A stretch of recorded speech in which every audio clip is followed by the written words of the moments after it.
വായിക്കാം. ആവർത്തനം 8-ാം അധ്യായം 4-ാം വാക്യം. ഈ 40 സംവത്സരം നീ ധരിച്ച വസ്ത്രം ജീർണിച്ചു പോയില്ല, നിന്റെ കാൽ വീങ്ങിയതുമില്ല. ഈ 40 സംവത്സരം നീ മരുഭൂമിയിൽ കൂടെ നടന്നു, നിന്റെ വസ്ത്രം ജീർണിച്ചു പോയില്ല. നോക്കണം, 40 വർഷമല്ല 4 മാസം കിടക്കുമ്പോൾ ജീർണിക്കുന്ന വസ്ത്രമാണ്. പക്ഷേ നീ മരുഭൂമിയിൽ കൂടെ കടന്നു പോയപ്പോൾ 40 വർഷം കഴിഞ്ഞിട്ടും അത് ജീർണിച്ചില്ല. ദൈവത്തിന് നടത്തുവാൻ പല വഴികളാണ്. ഹല്ലേലൂയ. നമ്മൾ പുതിയ വസ്ത്രം എന്ന് ആലോചിച്ചിരുന്നപ്പോൾ ദൈവം പുതിയ വസ്ത്രം നൽകുന്നതിന് പകരം ഇട്ടിരിക്കുന്ന വസ്ത്രത്തെ ദിവസവും പുതുതാക്കിക്കൊണ്ടിരുന്നു. Praise the Lord. നീ ഇട്ടിരിക്കുന്ന വസ്ത്രത്തെ ദിവസം തോറും പുതുതാക്കി നിന്നെ മുൻപോട്ട് നയിക്കുവാൻ ഈ ദൈവത്തിന് കഴിയും. ഹല്ലേലൂയ. നീ ഇട്ടിരിക്കുന്ന ചെരുപ്പ് 4 ദിവസം കഴിയുമ്പോൾ അല്ലെങ്കിൽ 4 മാസം കഴിയുമ്പോൾ തേഞ്ഞ് പറഞ്ഞു പോകുമ്പോൾ, 40 വർഷം ഇസ്രായേൽ മക്കളുടെ ചെരുപ്പ് തേഞ്ഞുപോയില്ല. കാരണം ഇത് 4 മാസം കഴിയുമ്പോൾ ഇതിനെ പുതിയത് വാങ്ങിക്കാനായിട്ട് നീ പ്രാർത്ഥിക്കേണ്ട സ്ഥാനത്ത് ഇവിടെ ദൈവം എന്ത് ചെയ്തെന്നറിയാമോ? 4 ആഴ്ച കൂടിയിരിക്കുമ്പോൾ യവനെ പുതുതാക്കിക്കൊണ്ടേയിരുന്നു. ഹല്ലേലൂയ. ഹല്ലേലൂയ. ദൈവത്തിന് നമ്മൾ വിചാരിക്കുന്നത് പോലെ അല്ല ദൈവത്തിന്റെ പ്രവർത്തന രീതി. 2 രാജാക്കന്മാർ 5-ാം അധ്യായം 9-ാം വാക്യം. അങ്ങനെ നയമാൻ രഥത്തോടും കുതിരകളോടും കൂടി എലീശയുടെ വീട്ടിന്റെ 2 രാജാക്കന്മാർ 5:9-10. അങ്ങനെ നയമാൻ രഥത്തോടും കുതിരകളോടും കൂടെ എലീശയുടെ വീടിന്റെ വാതിക്കൽ വന്നു നിന്നു.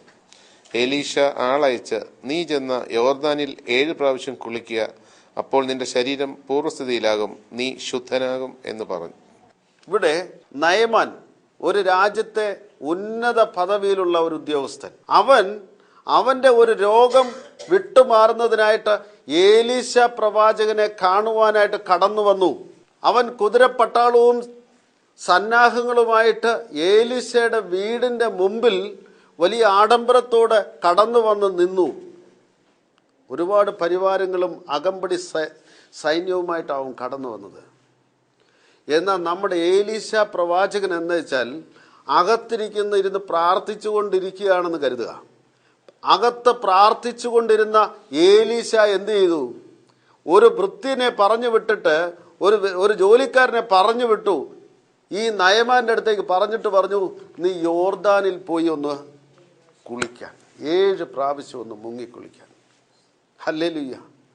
വളരെ വിചിത്രമായി നമുക്ക് തോന്നാം. ദൈവത്തിൻ്റെ പ്രവർത്തന രീതി പലപ്പോഴും നമ്മൾ ചിന്തിക്കുന്നത് പോലെയല്ല.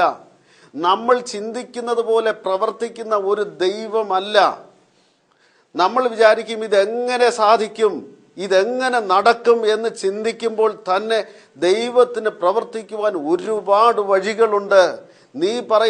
നീ ചിന്തിക്കുന്ന വഴികളിലൂടെ ദൈവം പ്രവർത്തിക്കണമെന്ന് ആഗ്രഹിക്കല്ലേ. നയമാൻ വിചാരിച്ചു, ഇത്രയും വലിയ ഒരു ഉദ്യോഗസ്ഥനായ ഇത്രയും വലിയ സ്ഥാനത്തിരിക്കുന്ന ഞാൻ കടന്നു വരുമ്പോൾ അറ്റ്ലീസ്റ്റ് ഈ എലീശ ഒന്ന് മുമ്പിലോട്ട് കടന്നു വന്ന് എന്നെ ഒന്ന് റിസീവ് ചെയ്യാമായിരുന്നു.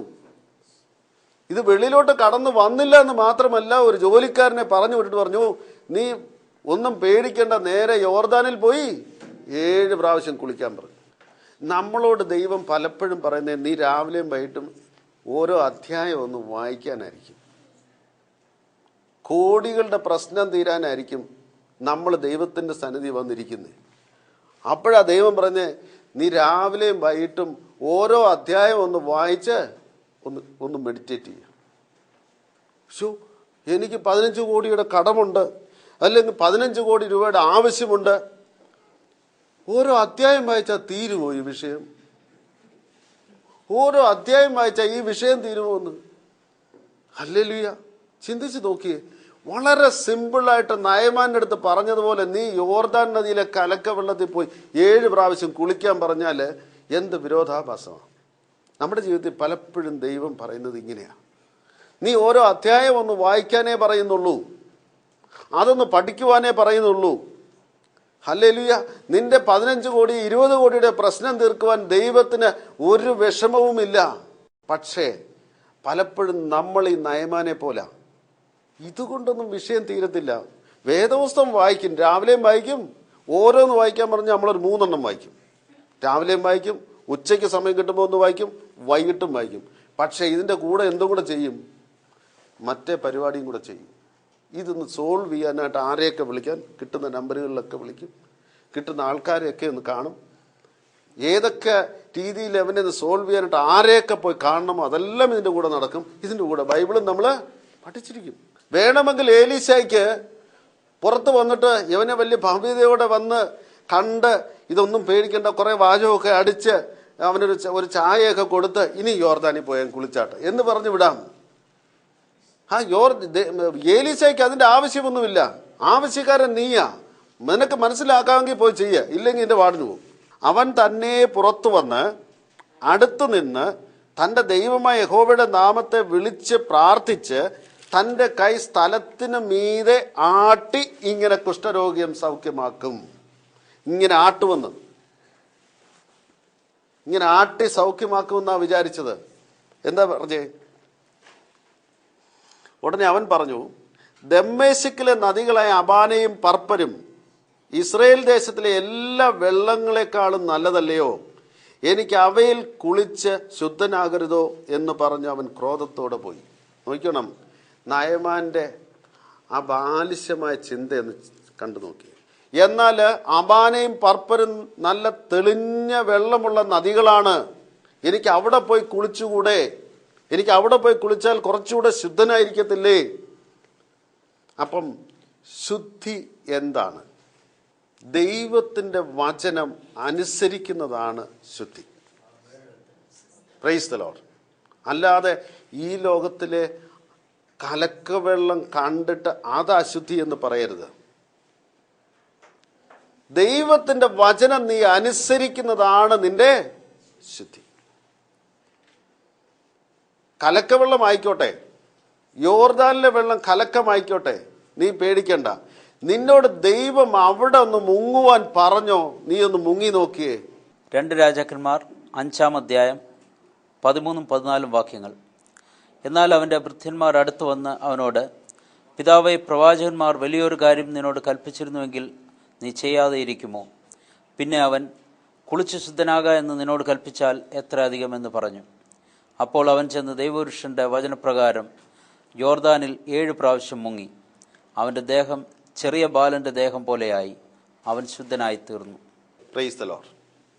ഇവിടെ നോക്കണം, അവന്റെ ബാല്യക്കാർ പറഞ്ഞു, എടാ ഇതിനേക്കാൾ വലിയ ഒരു കാര്യം നിന്നോട് പറഞ്ഞിരുന്നെങ്കിൽ നീ ചെയ്യത്തില്ലേ? ചെയ്യും. ഇന്ന് നമ്മളൊക്കെ പ്രാർത്ഥിക്കുമ്പോഴും ഉപവസിക്കുമ്പോഴും ആലങ്കാരികമായിട്ട് ഒരുപാട് കാര്യങ്ങൾ ചെയ്തു കൂട്ടുന്നവരാ. ഇത്രയൊക്കെ സിസ്റ്റം നടന്നില്ലെങ്കിൽ ഉപവാസം ആവത്തില്ല. പ്രാർത്ഥനയ്ക്ക് വന്നിരുന്ന ഉടനെ പായിട്ട് താഴെ ഇരിക്കണം, വന്ന ഉടനെ ഒരു പാട്ട് പാടണം, പ്രാർത്ഥിക്കണം, വീണ്ടും പാടണം, പ്രാർത്ഥിക്കണം, വീണ്ടും ആരെങ്കിലും ഉപദേശിമാര് പ്രസംഗിക്കണം, സാക്ഷ്യം പറയണം. ഇത്രയൊക്കെ ഒരു ഉപവാസത്തിൽ നടന്നില്ലേ? ഉപവാസം അനുഗ്രഹപ്രദമല്ല.